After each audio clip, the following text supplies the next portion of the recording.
So, hello everyone. আমি Shreya. Welcome back to our channel Shreya Palash love. তো তোমাদেরকে আজকে আমি শেয়ার করব কেন এতদিন আমি ভিডিও দিইনি, কেন আমি কোনো পোস্ট করিনি কোনো কিছু, যে আমার কি হয়েছে না হয়েছে, কেন আমি হসপিটালে ভর্তি হলাম, কেন অপারেশন আমাকে করতে হলো চটজলদি। তো সব কিছুর উত্তর আমি এই ভিডিওতে তোমাদেরকে আমি দেব। তো চলো তোমাদেরকে আমি সব বলি। তো আমি যখন ফার্স্ট মনে পড়ে তোমাদের, আমি জানি না তোমরা যারা আমার ভিডিও কন্টিনিউ দেখো, যারা তারা অ্যাকচুয়ালি বুঝতে পারবে যে আমি যখন প্রথম ডাক্তার দেখাতে যাই, ঠিক তার কিছু মাস আগে আমার মানে তলপেটের ডান দিকে আমার চিনচিন করে ব্যথা হতো আর কি। তো আমি না অতটা মালুম করতাম না, মানে অতটা ঠিক করতাম না যে হয়তো অন্য কিছুর জন্য হয়তো ব্যথাটা হতে পারে বা কোনো কিছু। তো যাই হোক, তারপর যখন আমার ব্যথাটা তীব্র হলো, তারপর আমি না শ্যামনগরে একজন আর কি, আমাদের শ্যামনগরে যে হসপিটালটা রয়েছে সেই হসপিটালে আমি দেখাই আর কি। তো ওখানে দেখানোর পরে আমি গাইনোকোলজিস্টই দেখিয়েছি ফার্স্টে। গাইনোকোলজিস্ট, যেহেতু এটা তলপেটের একটা ব্যাপার, তো গাইনোকোলজিস্ট দেখানোর পরে সেখানে যখন আমাকে বলল যে এটা ইউএসজি করতে হবে, তাছাড়া আমরা এখানে কিছু বলতে পারবো না। ফার্স্ট ওই ডাক্তারটা সন্দেহ করেছিল, ফার্স্ট যে আমি গাইনোকোলজিস্ট দেখিয়েছিলাম উনি সন্দেহ করেছিল যে আমার অ্যাপেন্ডিক্স হয়তো হতে পারে, কারণ আমার তলপেটের ঠিক ডান দিকে উপরের দিকটাও ব্যথা করতো। তো যাই হোক, তারপর আমি ইউএসজি করি। ইউএসজিতে ধরা পড়ে আমার, ইউএসজি রিপোর্টটা আসে, ইউএসজিটা ধরা পড়ে আমার ডারময়েড সিস্ট। তো ওখান থেকেই আমার আর কি যোগসূত্র তৈরি হয় যে আমি এবার কোন ডাক্তারের কাছে গেলে আমার বিশেষ আমি বুঝতে পারবো। তো আমরা তো সবাই অবাক হয়ে গেছিলাম যে যেখানে আমরা সবাই মিলে ভেবেছিলাম যে অ্যাপেন্ডিক্স হয়েছিল, সেখানে হয় না ব্যাপারটা, মোড়টা কেমন ঘুরে যায়, সেরকম আমরা অবাক হয়ে যাই যে এরকম একটা ডারময়েড সিস্ট, সেটা আমার বাদিকে ধরা পড়েছে। ভাবো, কেঁচু করতে কেউটে বেরিয়ে গেছে, এরকম ব্যাপারটা। তো ডান দিকে আমার ব্যথা, কিন্তু ধরা পড়েছে বাদিকে। আর ডান দিকে আমার রয়েছে, সেখানেও ধরা পড়েছে, সেটা হচ্ছে আমার পিসিওএস, যেটা এখন প্রত্যেক ঘরে ঘরে অনেকের এই প্রবলেমটা রয়েছে। তো ভালো কথা। তারপর আমি আমার পিসি, আমার নিজের পিসি আর কি,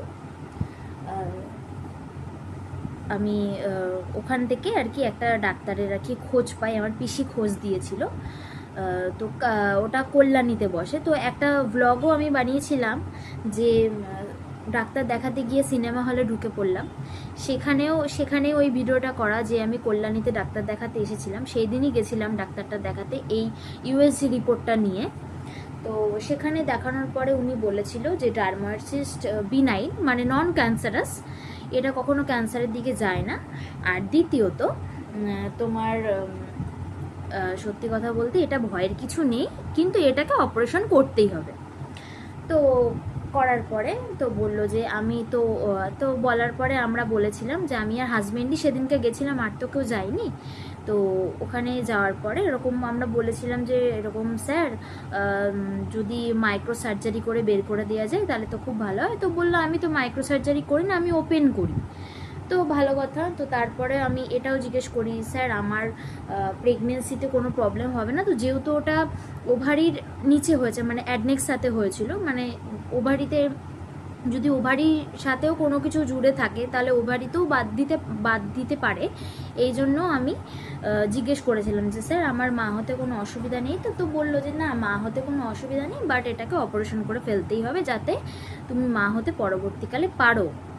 তো যাই হোক, সেটা শুনে আমরা খুব খুশিও হই, তার জন্য আমরা বাড়িও চলে আসি, এবং সেদিনকার সিনেমা হলে ঢুকে আমরা তোমাদের সাথে সব কিছু শেয়ারও করি যে সিনেমা হলে কেন গেছিলাম কি না গেছিলাম, তো এটসেট্রা। আমরা তারপর সিনেমা দেখে বাড়ি চলে আসি। তারপর তো সেগুলো ঠিকঠাক করে ঠরে নিয়ে আমাদের তখন বলেছিলাম তোমাদেরকে যে আমাদের মাঝখানে একটু ঘুরতে যাওয়ার হচ্ছে গিয়ে হয়েছিল, কথা হয়েছিল। তো আমরা মাঝখানে পুরীতে চলে যাই। পুরীতে যাওয়ার পরে পুরীতে তো সেরকমভাবে আমরা ঘুরতে পারিনি, তোমাদেরকে বলেছি যে এরকম একটা মাথায় টেনশন নিয়ে তো ঘোরা যায় না কখনো।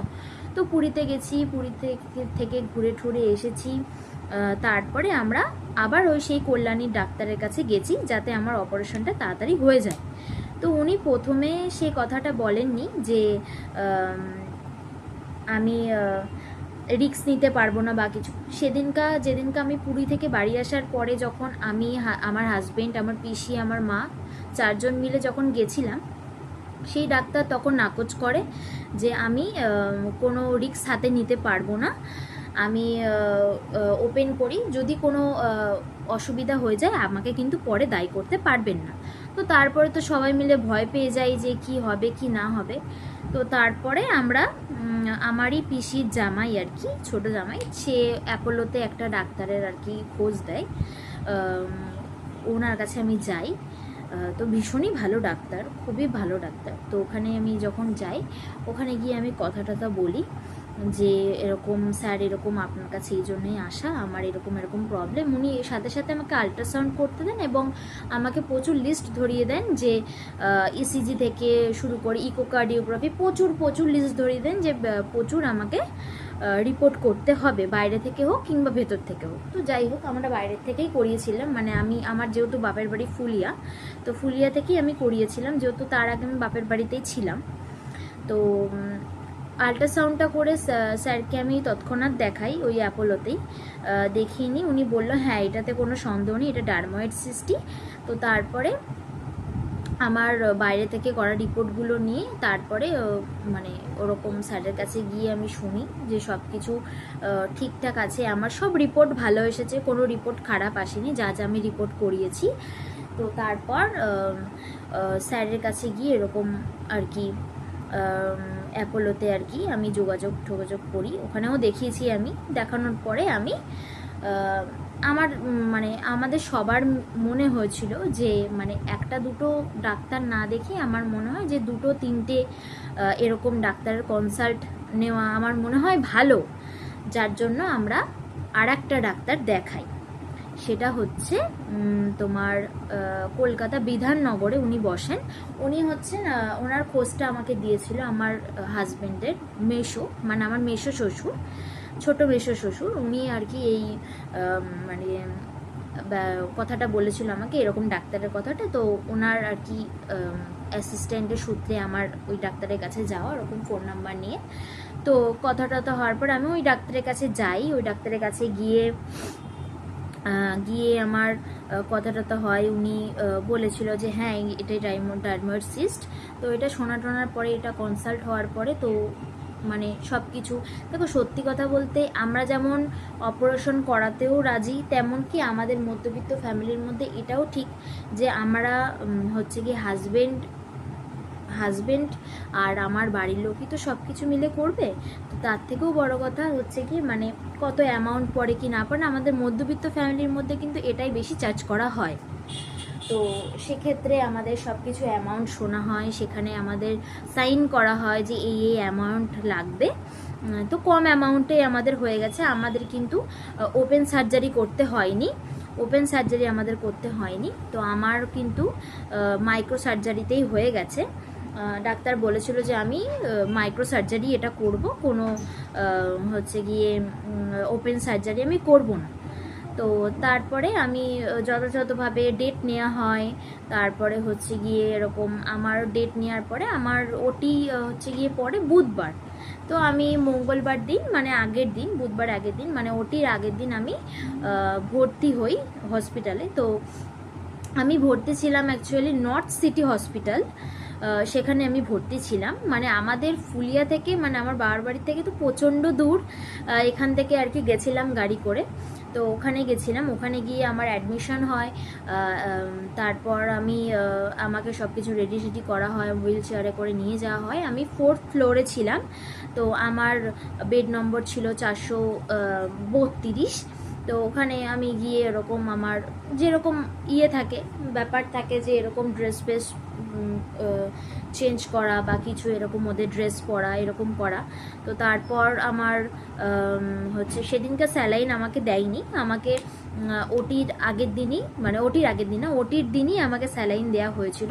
ওটির দিনই আমাকে চ্যানেল করা হয়েছিল। প্রায় ভোর কটা নাগাদ আমি উঠেছিলাম, 6:30 নাগাদ আমি উঠেছিলাম।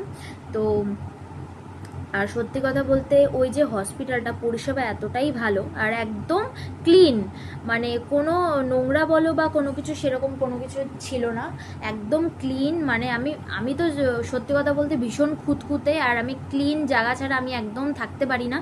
তো সেরকমই আমার মনের মতন ছিল। আর তার থেকেও বড় কথা হচ্ছে কি, মানে যে সিস্টারগুলো ছিল এতটাই ভালো ছিল, ভীষণ ভালো ছিল। মানে আমাকে একদম বুঝতে দেয়নি যে আমি একা ওখানে বা কিছু। তো কিছু বলার নেই। আর আমার তো ফোন রাখতে দেয়নি, তো যার জন্য আমার একটু বোর লাগছিল। তো তবু আমাকে বোর হতে দেয়নি, সবসময় গল্প করেছে এবং মায়ের মতন ট্রিট করেছে। তো যাই হোক, এসব করার পরে আমি ওটির দিন একদম আমি সত্যি কথা বলতে আমি এফবিতে স্ট্যাটাসও দিয়েছিলাম, আমি অনেকটা সাহস নিয়ে এগিয়েছি। কারণ সত্যি কথা বলতে আমি তো কখনো ভাবিনি যেরকম হট করে কিছু হয়ে যাবে, কি কখনো ভাবতে পারে না। কিন্তু সব থেকে বড় কথা, আমি কিন্তু তবুও হার মানিনি। আমি নিজে মানে অনেকটা সাহস নিয়ে গিয়েছি, কারণ আমি কিন্তু বিষয়টাকে ভীষণ এনজয় করেছি না। প্রথম ওটি আমার, তার থেকেও বড় কথা কি ব্যাপারটা কি হয় কি না হয়, তার থেকেও বড় কথা হাতে চ্যানেল হবে। আমার তো কোনোদিন এসব হয়নি। শুনলে হয়তো তোমাদের অনেকেরই হাসি পেতে পারে বা কোনো কিছু। তো আমি ব্যাপারটাকে ভালো এনজয় করেছি, আমি হাসি খুশিই ছিলাম, যার জন্য আমার প্রেশারও ঠিক ছিল, সুগার তো আমার নেই, আমার সব কিছুই একদম ঠিকঠাক ছিল, যার জন্য আমার ওটিটা ভালোভাবে হয়েছে। তো তারপরে ওটির দিন তো আমাকে স্যালাইন দিয়েছিল এবং চ্যানেলও করা হয়েছিল। তারপরে আমাকে ওটিতে নিয়ে যায় প্রায় কটা নাগাদ, 10টার একটু আগে আগে আমাকে ওটিতে নিয়ে যাওয়া হয় এবং 10:30 নাগাদ আমার ওটি শুরু হয়। তার আগে আমার রিলেটিভস এবং আমার বাড়ির লোক সবাই, আমার হাজব্যান্ড থেকে শুরু করে আমার শ্বশুরবাড়ির লোক সবাই আমার সাথে দেখা করেছে। তারপরে আমার মানে সবার সাথে মানে আমার ডক্টরের কথা হয়েছে, ডক্টরের সাথে কথা টথা হওয়ার পরে আমাকে ওটিতে মানে অপারেশন থিয়েটারে নিয়ে যাওয়া হয়। তো তারপর আমার ভালোভাবে অপারেশন হয়, আমার ওপেন সার্জারি হয়নি, আমার মাইক্রো সার্জারি হয়েছিল, ভালোভাবে অপারেশন হয় এবং আমার স্টিচ পড়েছে। মানে যেহেতু ওপেন হয়নি সেজন্য বেশি তো কাটা না, তোমরা অনেকেই জানো যারা ওপেনটা জানো, আর যারা হচ্ছে গিয়ে মাইক্রো সার্জারির বিষয়ে অনেকে জানো, তারা বুঝতে পারবে ঠিক স্টিচটা কতটা পড়ে বা কতটা অল্প পড়ে, এটুকুই বলবো। তো সেরকম আমার কিছুই অসুবিধা হয়নি, শুধু ওটিতে মানে ঢোকার পরে না আমার একটু অন্যরকম ফিল হয়েছিল সারাদিন। মানে আমাকে যখন চ্যানেলও করলো, আমাকে যখন ইঞ্জেকশানও দিচ্ছিল, আমার কিন্তু কোনো ভয়ও লাগেনি, কোনো অসুবিধাও হয়নি। আমি সেখানে একা ছিলাম, কোনো অসুবিধা হয়নি, আমি গুড ফিল করেছি। কিন্তু যখন ওটিতে আমাকে ঢুকিয়েছিল তখন মানে একটু মানে অন্যরকম ফিল হচ্ছিল তবুও। আর সবসময় আমি জানো তোমরা যে আমি মা তারাকে ভীষণ মানি। আমি মা তারা এবং আমার যেদিন ওটি হয়েছিল সেদিন লোকনাথ পুজো ছিল, যার জন্য আমি আমার বেডে বালিশের তলায় মা তারা এবং লোকনাথ বাবাকে রেখেছিলাম। তো হচ্ছে গিয়ে তারপরে আমার ওটি শেষ হওয়ার পর আমাকে বেডে দেয়, সবার সাথে দেখা হয়, কথা হয়। তারপর সেদিন আমি ভীষণ পরিমাণে ঘুমিয়েছিলাম, কারণ সেদিন আমার মেডিসিন চলছিল এবং অ্যানাস্থেশিয়া ছিল। এবং আমার ওটি যখন শেষ হয় সাথে সাথে আমার অ্যানাস্থেশিয়া কেটে যায়, যার জন্য আমার একটু পেন হয়েছিল, আমার একটু ভয় লেগে গেছিলো সেই সময়টা, যে খুব কষ্ট হচ্ছিল এবং জ্বালাপোড়া করছিল, এই আর কি ব্যাপার। তারপরে ওটি শেষ হয়ে যাওয়ার পর ডক্টরের সাথে আমার বাড়ির লোকের কথা হয় যে স্যাম্পেলটা আর কি পেয়েছিল ডার্মায়েড সিস্ট, সেটা আমার ফ্যামিলির হাতে তুলে দেওয়া হয়। তারপরে ওরা বায়োপসি করতে দেয়, তো বায়োপসি করতে ওরা দিয়ে দিয়েছে। আর আমার বায়োপসি আর কি দিয়েছে রায়ন টিভিতে, যে কলকাতায় সব থেকে বড় যেখানে পরীক্ষা করা হয় সেখানে দিয়েছে। তো আমার রিপোর্টও আসবে 11 তারিখে। তো আর কি আমি জানি যে আমার রিপোর্ট এদিক দিয়ে যেহেতু আমার অলবডি যেহেতু চেক আপ করা হয়েছিল, সেদিক দিয়ে যেহেতু আমার সবটাই ভালো এসেছে, একদম ক্লিয়ার এসেছে আমার রিপোর্ট, আমি জানি যে আমার বায়োপসি রিপোর্টটা একদম ভালোই আসবে, কোনো চিন্তা আমি এখন করছি না। কিন্তু আমি ওটি শেষ হওয়ার পর আমাকে যখন বেডে দেয়, সবার সাথে কথা বলি, তারপর আমার বাড়ির লোক চলে যায়, তারপর আমি আস্তে আস্তে, আমি সেদিনই বলেছিলাম যে আমি হাঁটতে পারবো, কিন্তু আমাকে হাঁটতে দেয়নি, যেহেতু প্রথম দিনে আমাকে, যেহেতু আমার সেদিনই ওটি হয়েছিল। তো তার পরের দিন থেকে আমি হাঁটা শুরু করি এবং মুভমেন্ট করা শুরু করি। আমার কোনো অসুবিধা হয়নি। আমি একদম আস্তে আস্তে আস্তে আস্তে হেঁটেছি এবং সত্যি কথা বলতে নার্স মানে ওরা একদম না আমার ফ্রেন্ডের মতো হয়ে গেছিলো। মানে আমি সবাইকে আন্টি বলে ডাকতাম, এত ফ্রেন্ডের মতো হয়ে গেছিলো। আমি আসার সময় অ্যাকচুয়ালি আমার চোখ দিয়ে জল বেরিয়ে গেছিলো। প্রায় 3টে দিন মানে আমি ছিলাম সেখানে, মানে 48 ঘন্টার মধ্যে আমাকে ছুটিও দিয়ে দিয়েছিল, এমন একটা ব্যাপার।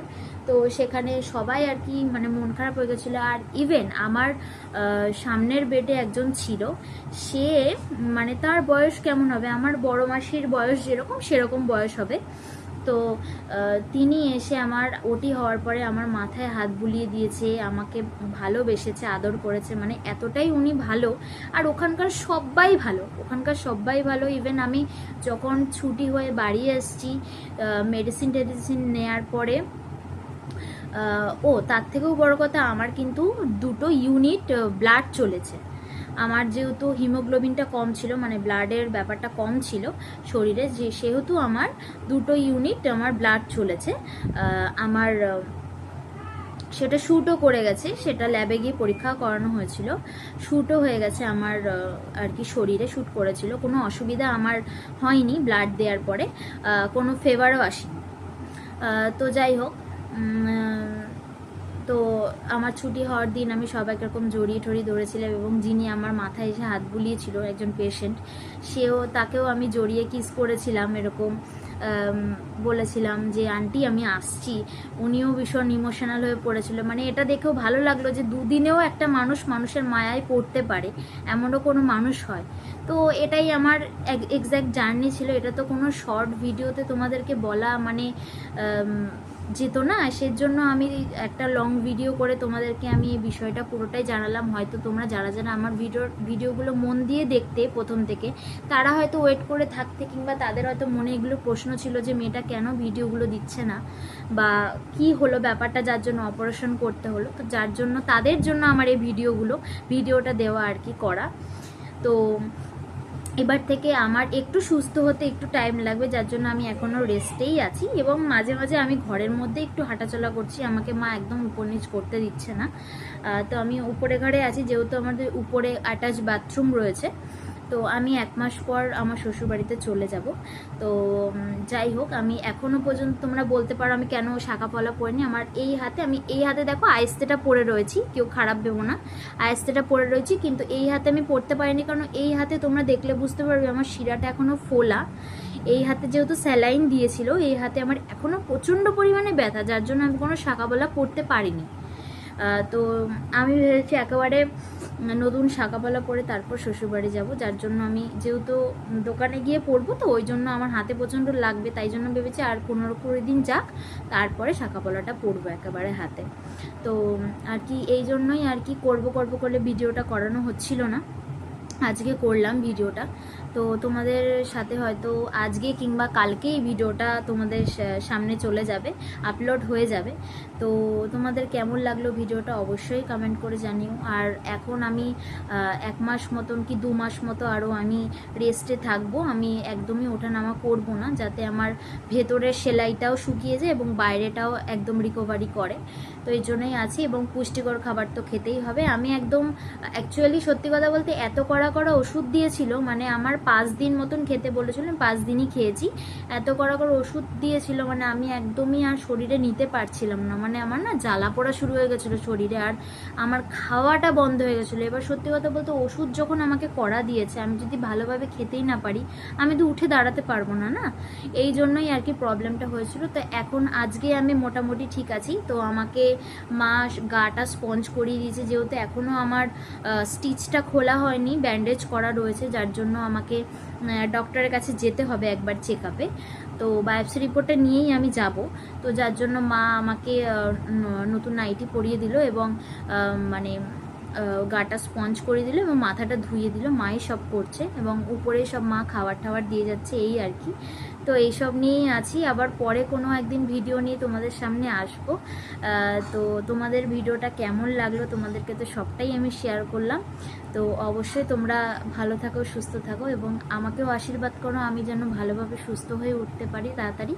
তো চলো টাটা। কিন্তু তো আমি এতদিন ভিডিও দিইনি বলে তোমরা এটা ভেবো না যে আর ভিডিও কোনো আসবে না কিংবা তোমাদের সাথে আমি কিছু শেয়ার করছি না, এটা কিন্তু একদম ভেবো না। আমি তোমাদের সাথে পরপর সব কিছু শেয়ার করব এবং আজকেও তো সবটা শেয়ার করে দিলাম, তোমরা দেখলে। তো তোমরা কিন্তু আগে যেরকম পাশে ছিলে তেমনই কিন্তু পাশে থেকো, একটু বেশি সাপোর্ট করো আর subscribe, like, share, comment please করো। আর সত্যি কথা বলতে কিছু বলার নেই, তোমরা একটা আশীর্বাদ করো আমি যাতে তাড়াতাড়ি সুস্থ হতে পারি। তো ঠিক আছে, চলো টাটা।